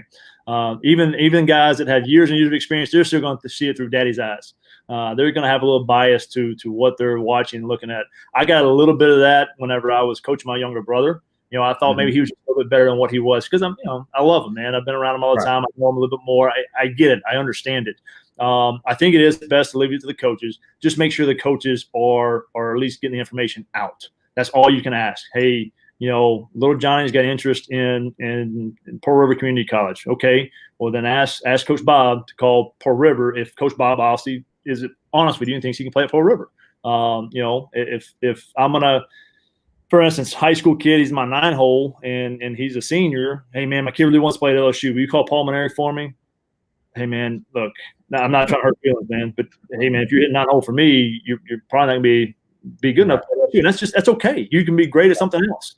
But baseball is not that level caliber. You can be that good, right? I mean, we all got our specialties, and we all got some things we can do really well. And there's some things that hey man, we just need to find out their interest in, right? It's okay. That's again the thing for us, man. Our kids are so invested at such a young age. At 4 and 5 years old, they start playing the game. They think this is the only thing they can do in life, and it's not. That's so far from the truth. The reality is, at some point in time, it's going to end. It's going to end for a lot of high school players. It's going to end for a lot of college players. It's going to end for every pro player. Eventually, it's going to all come down to a point where it's all over. So, I would, as a parent, tell you, if you have connections inside the game, pick up the phone. Hey, man, do me a favor. Just evaluate my kid and give me an honest opinion. I've gotten those phone calls all the time. I've got friends now that have kids that are now in high school, and hey, man, just do me a favor. I don't know. I mean, I watch him. I think he's one of the better players out here. But just, tell me what you think. You see it every day. You see the best, and you have a little better idea than what I do and what I'm evaluating. I've been out of the game for 15, 20 years. I played at Auburn, but hey, man, I don't see all the kids and what the day of role is. When I was at Auburn, we had 3 guys throwing 90 back in 20 years ago. Now you got the whole team those 95 type of deal. Kind of help educate me on it as much as possible. But I mean, use your connections. Also use those. If you got somebody who knows somebody, hey man, Ricky, my brother asked me if you could watch his son, if you don't mind. Hey, yeah, no problem. I'll give you an honest evaluation. Hey man, I think he's short for us. I think this is maybe his route. Hey man, unless he gets a lot better, high school might be it, and that's okay. That's the part that the kids have such a hard time understanding. I've sat at this table before, D, with some kids, man, and you can see the weight of the world on their shoulders, man. They're crying, they're upset, and like, Coach, man, I hate to do this, man, but I'm done. I said, okay, well then smile. If it's over, okay, hey, there's another chapter of life. Be excited about the next chapter you're getting ready to go on to, man. It's okay. This is it. I mean, that's, and again, they so want to associate, their social status and how cool they are and what they are and base everything off of their ability to play a sport. And that's not, man. It's what's inside of you that makes you who you are and how you handle some things. And hey, man, guys leave the table and like, let me tell you something, man. You're one of the most favored and most liked guys in that locker room. These guys respect you. You come up here anytime you want, man. You come hang out. You enjoy the game. You obviously showed that. You're just not good enough, and that's okay. I mean, it's going to get to a point where it's like that. Hey, and maybe my opinion is completely wrong. Maybe you're going to go give me the middle finger and say, "Hey, coach, I'll show you." Okay, well, good. If that helped you be better, then at least you were better. At the end of the day, kids to be as best they possibly can. I think that's a big part of just being honest with them. I love it, man. Russ says, how much of a grind is college baseball time-wise? Is it 12 hours a day like football and basketball? So we're restricted. We get 20 hours a week in NCAA. I'm pretty sure football and basketball are the same deal. You get 20 hours a week for care activities. So basically it's countable athletic-related activity. And in that 20 hours, that obviously, hey, man, you're lifting weights, that counts towards the 20 hours. You're out of practice, that counts as 20 hours. Team meetings don't, obviously study hall stuff doesn't. So we have time restriction in NCAA. I remember my old JUCO days when we'd have a bad practice on the front end. Coach would be like, hey, man, y'all go to the calf, go get some food, and be right. We're 6-7 hours in, right? So the biggest thing we try to do with our kids, obviously make the facilities extremely accessible to them. And, man, if you want to come in at 9 o'clock, get some extra work in, hey, man, the gates will be open, flip it on, flip the lights on, and go get your swings in. And we have a lot of kids that do that. Hey, man, you need some extra ground balls. Hey, man, go get them. And just be consistent with it, right? Don't do it only on the day that you screw up. That's like the automatic thing. Man, I went over 4 and 3 strikeouts. I got to go hit the cages. Like, hey, man, it's one day. It's one day. Now, if we get to over 20 and 19 punch outs, then, let's go get some work. Let's get some work done. It's a sport. We tell our guys and try to educate our guys, hey, man, if you want to play at the next level and be professional, I mean, these guys are showing up at, I don't know, noon for a 7 o'clock game. D, you know better than I. You played at a much higher level than I did. I mean, these guys are 7-8 hours a day, and it's more than just, hitting. There's so much into physical care and into the actual body. I mean, you start getting into your 30s and trying to play a sport. Oh, boy, I can imagine trying to play baseball now at 36 years old. I mean, I'm trying to break apart right as it is with my knees and ankles. So, they got dudes that are still hitting bombs 450 feet. You watch Julio Franco still swinging the bat in his 50s. Like, God, he's cool. You see Nelson Cruz, 40 years old. I was seeing him the other day. I was like, damn, bombs, still could do it. I was like, Lord, 40 years old. I'm like, that was just 2 years ago for me. There's no way that I can get on the field. You know what I'm saying? And even remotely, do what he's doing, man. More power to him, man. And it's such a different game now. There's so much more science behind it of how to keep your body and to shape, and then also what you got to do physically. And it was funny.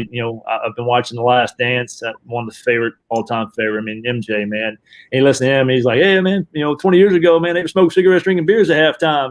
It's like now you figure out performers. Okay, if I do this, and this, you can still have a good cold beer every now and then. Maybe a cigar, but you just got to know when to do it and when not to do it, type of deal. So obviously, it's we're so much more educated on what we can do and the time we can put in besides just swinging a bat or just throwing a baseball, and that can still be productive and helping us perform at the highest level possible. Our number one thing we tell our guys every time when they come to this program, hey, man, maximize your potential. So maximize your time. Hey, man, just make sure you're productive for your time. Time is valuable. So, also we're student athletes, man. You can't spend all your hours, 20 hours out of baseball. Your grades start to slack off. I mean, this can be taken away. It can be done. So sure that part's taken too. And then we can go and get some other, baseball stuff done as well. So, it's the balance. It's the balance. But the biggest thing is the time management, man. Make sure you manage that time. Yeah, that's the main thing I see with college, and between professional sports, professional baseball, and college. I think it really prepares you when you're in college, the time management spot with the education aspect to it, where, professional, you just, that's your job. So you could be there all day, you know what I'm saying? Yeah, you come in, you do whatever you want to get out of your career. But basically with the college, it really, it just been talking with you guys, it just seems like it's Those kids have to learn, how much, study and how much practice time and how much I have and all of that. We've had a couple of college baseball players come on and talk about the schedule, especially during the season, how tough it could be.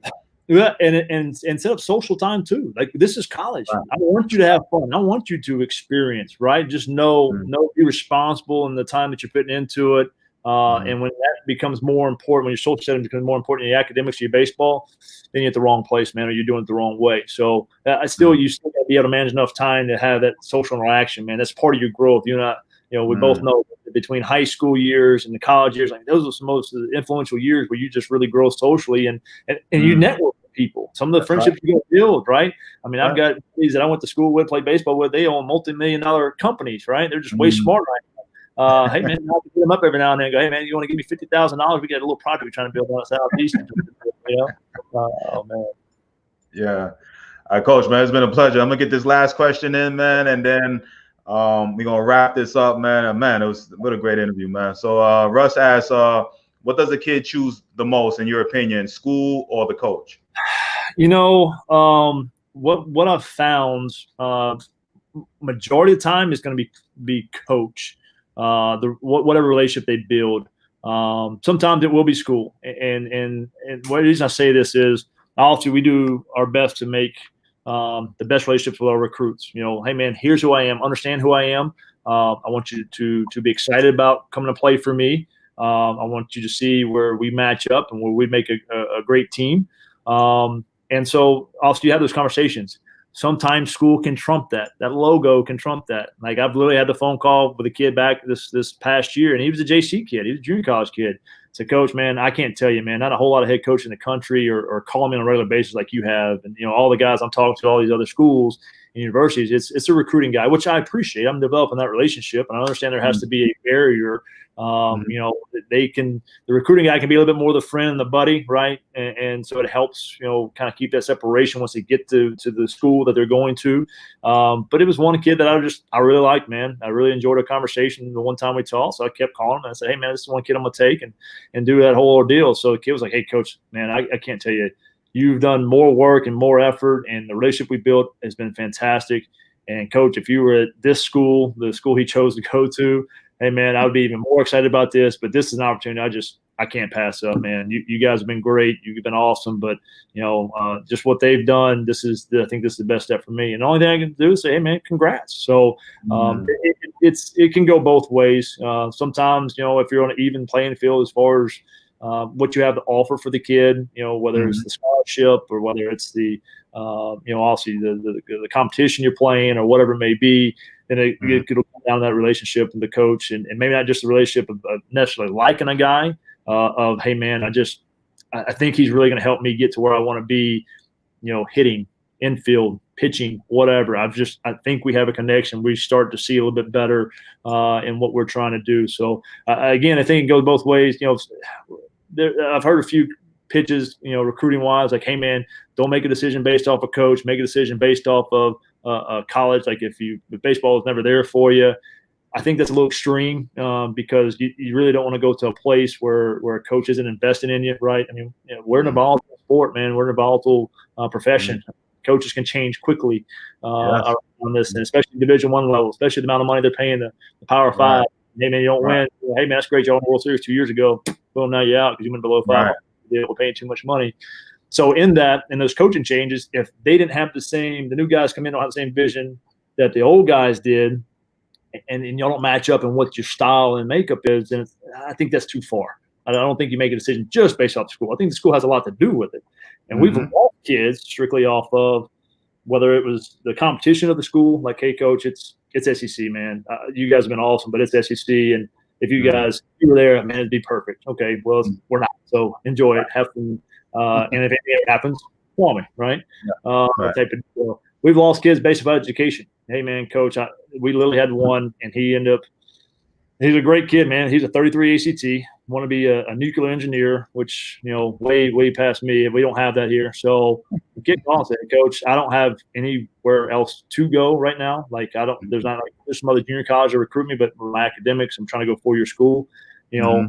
but I don't see myself being there. I don't want to waste your time, because I just, the education part, this is the one thing that I'm stuck on. I really want this education was. So we picked up the phone and we called the program that had it and said, hey, man, I'm going to let you know about little Tommy down here. He's good. He's good, man. We like him. I think there's some growth. I'm not telling you to go sign him, but hey, man, here's his ACT. Here's his number. I think he would bite in a heartbeat on you guys. And then all of a sudden you look up, he's a freshman All-American for that team. I'm like, might need a feedback on that one, right? Right. Me a little bit too, but Right. but no, again, in this for us, man. The reason I got into this D is for the kids, man. And I really truly want what's best for them at the end of the day. If they're honest with me and upfront with me, and obviously in response, I do the same thing. Hey, man, we can live with some of the decisions that we disagree on. It's just the way of the world. We're not going to agree on everything, and that's okay. But as long as we can have those conversations face to face and man to man, and then I'm good with it, man. And I do. I said I would. We're, I'm sorry. It kind of it hung up. I thought you were finished talking, but yeah, I can finish. Yeah, no, I was just saying the decision that I made. I made a tough decision a few years ago to cut a kid. And it was, hey man, it was strike three. I mean, it was just one of those deals, and I probably ended his career. And academic or behavior or performance? Behavior. Yeah, we sat down a few times, man, and I'm like, hey man, here's the deal. Like, you can't do this. You got to be XYZ. This is where you got to handle this stuff, man. And it got to the point to where we were on a 14-game winning streak, and the kid, I pulled him. He was struggling a little bit, so I pulled a pitch hit for him. He went in the dugout, man, and he literally wanted us to lose because he wasn't the guy in the game. And I had a hard time dealing with that, man. And this was strike three. So I said, hey, man, here's the deal. You're out for the weekend. You're spending for the rest of the weekend on Monday. We're going to sit down and have a conversation, and give me time to think a little bit more. And then the day, what ended up happening is I ended up letting the kid go, and that was a really tough decision to do, man. But it was honestly the decision that I thought would maybe be the only way to get through to him. Now that this is gone, right now we've told you, we've warned you 1,000 times. It's almost like you tell your kid, like, hey, man, you're going to get a whipping. You're going to get a whipping. You're going to get a whipping. Like, yeah, Daddy, you told me that before. I'm going to get that whipping. And it's like, oh, yep. Now, I'm not doing that one type of deal. I honestly felt like it was the best decision for the kid. For the kid to be able to, not baseball, man, just in life. Man, when at this point in time, when people tell you some things, you need to listen and not think you know it all, and continue to act that way. So be receptive of it, and hopefully in this decision, it sucks, but hopefully in this decision you learn something out of this for the rest of your life. So again, I was fortunate enough to have a lot of coaches, man, that did a lot for me, gave me second chances, gave me opportunities, man, when they probably shouldn't have, and in return they told me I earned it because of how hard I worked and what I did. But I'm in the same business, man. It's the only way I can repay the debt to those coaches and those great men and great mentors for me. And I hope that, this has been beneficial for the parents to see the same thing, that, and not everybody's the same. Not every program's the same. Not every coach is the same. But there are a lot of good guys in this business. And in reality, they do really want what's best for your kid, whether it's with them, against them, right, or not at all type of deal. They truly do want what's best for some of these kids. Man, listen, man. Mike, Coach, if you could just briefly answer this question. I know you kind of did already, but Mike asks, people have been recommending setting up Twitter, Facebook, Instagram. Does social media matter when it comes to recruiting? I know we kind of hinted on that a little earlier. Yeah. Where I think social media is, and especially right now, I mean, because the only way for Division I to recruit is through video. We're watching live stream games at these tournaments, trying to watch, showcases, live stream stuff. Obviously, if we get interested in a kid and I can go look up his Twitter and pull up, 6, 7, 8, 9, 10 videos, then fantastic. I will tell you this: social media can also be detrimental to the kid. I see a kid going out and putting tweets out about things that I don't necessarily agree with. We do a social media deal with our kids. Hey, man, your likes and retweets are just like you saying it. So just because little Johnny put it out and you hit it it's the same thing as you saying it. So don't like it, don't retweet it if it's negative. Keep the Twitters positive. Keep the Twitters humble. That's another thing. If I'm going in and I'm watching a kid and he's the one just self-promoting, like, okay, like, hey, man, he might be a good player. That's fantastic. But, man, we talked about this. Even though you're the best player, you got to stay humble too. it's funny how some of that interaction in social media will kind of give us an idea of the kid. We're not going to judge the kid completely off of it. We'll still make the phone call and then obviously try to do our homework. But when some things start kind of adding up, you're like, yeah, I kind of saw that coming through the social media account. They put their personality out there a little bit more than they realize. So, but I do, yes, to answer the question, I think it is valuable to make a social media account, to make a Twitter account, continue to post videos on there. And that for me is not self-promoting. That's just, hey man, yep, I'm putting it out there type of deal. Those guys, it's funny that a lot of the guys, like the kid we just offered, again, this is what it comes back to. The kid, he likes and retweets all his buddies, like all his buddies that he plays with. That's all his likes and retweets. Like he's got plenty of video on him, perfect games, perfect video, plenty of video on him, and he's got coaches saying this and that, and he'll hit a like if a coach says something or a retweet about him. But it's a rarity, man. It's everything he's putting out is always about his teammate. I'm like, dude, I want this guy, man, because I know what he's going to buy into. He's going to buy into the team concept. He's going to be in here to push everybody, and he's truly going to genuinely want what's best for whatever dude's putting his life on the line, so to speak, right, to play a sport. He's going to be in that brotherhood that's going to match up, and so I think the social media thing is a no-brainer. That's way more beneficial, in my opinion, than any recruiting service that you can go and hire and try to get them to promote you.